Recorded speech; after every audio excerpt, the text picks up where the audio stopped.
welcome back. It's Paige. Today we're going to be talking all about shelters as well as some knots that can help you along the way. So let's say you find yourself stranded in the middle of nowhere. How are you going to build a shelter? Let's pop over to Paige over there and see what they did. Take it away, Paige. Hey CHC, welcome to my crib. Come on in. Deep in the hills of Canterbury lies the spacious one-bedroom, no-bathroom flat. With sturdy vertical and horizontal placed branches, there's no need to worry for any wind damage. Worried about being cold at night? Well, there's no need with these meticulously placed leaves between the gaps and between the branches. You'll be cozy, warm, and insulated all night.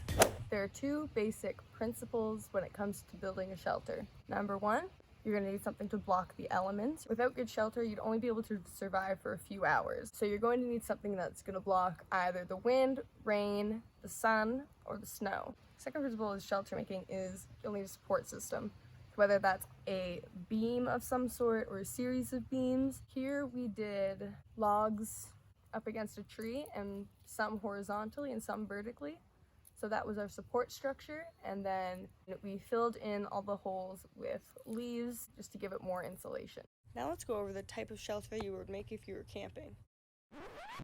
But first, let's go over some knots that might help you out in the process. So there's two ends on a length of rope, and when you're knot tying, there's your working end and your tail end. So your working end is the one that moves throughout the knot, and your tail end is the end that just kind of sits. So there's a couple types of knots. So first we'll do a couple stopper knots. So stopper knots usually uses a secondary knot to just stop slipping. So one of the most common one is a simple overhand knot. So you're gonna take your working end, cross it over your tail end,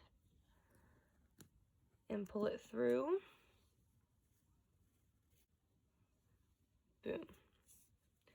Another easy one is just a simple figure 8. So you're gonna make a bite. It's like a chomp bite. And you're gonna take your working end and you're gonna wrap it around like it's a snowman and then stick it through his head. And then we have a figure 8 knot. Another one I used a lot was a half double fisherman. So let's say you had your working end or your tail end was tight against something and you need to loop it around. So you take your working end up a side, wrap it around once, cross it in front, around again, and you're going to poke it under the cross here. Bring it up, tighten it, and you've got a nice stopper knot. This is your tail end. It's gonna stop it from slipping and it's gonna stay tied on. I used a couple other knots that were on a bite. So this is a bite. So there's a classic overhand on a bite. So it's just how we did the overhand before, but it's just folded in half. So you go around and through. And now you have just a nice loop to use. Also did just a really simple slip knot. So you're gonna loop it around and you're gonna cross it back, and instead of pulling the whole thing through like we did an overhand, you're just gonna pull a bite through and then tighten it around that. Then what I ended up doing was taking when the working end like looped around something, stopper knot here,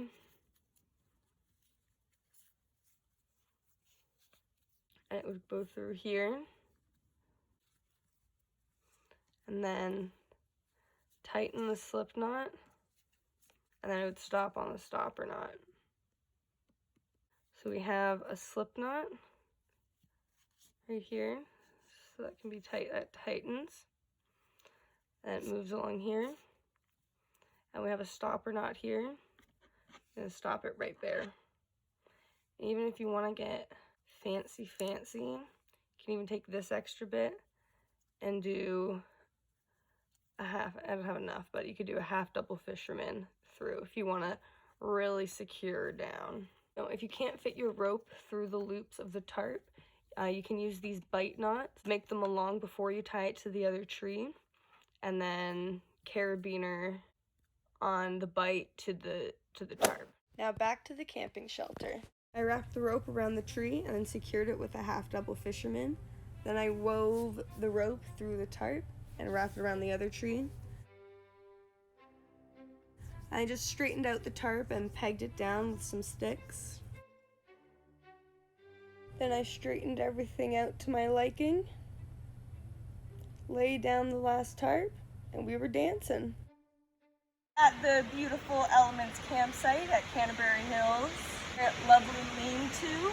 You see our two main principles still is our support structure with the rope and our lovely trees here.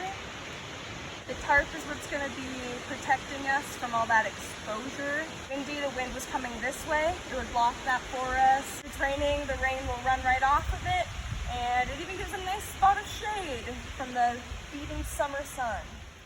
So I hope you guys can see how we can make loads of different structures with only 2 principles. Just like this fort. If you guys make any shelters or forts, we'd love to see them, so send them in or tag us in them. And I hope you all stay happy, healthy, and safe. So another kind of fancy one, if you want to be fancy, is the alpine butterfly. So you're gonna wrap it around your hand once, twice, thrice. Take the middle, pull it underneath, and you're gonna go over both, under both, hold on to that loop, tighten those ends,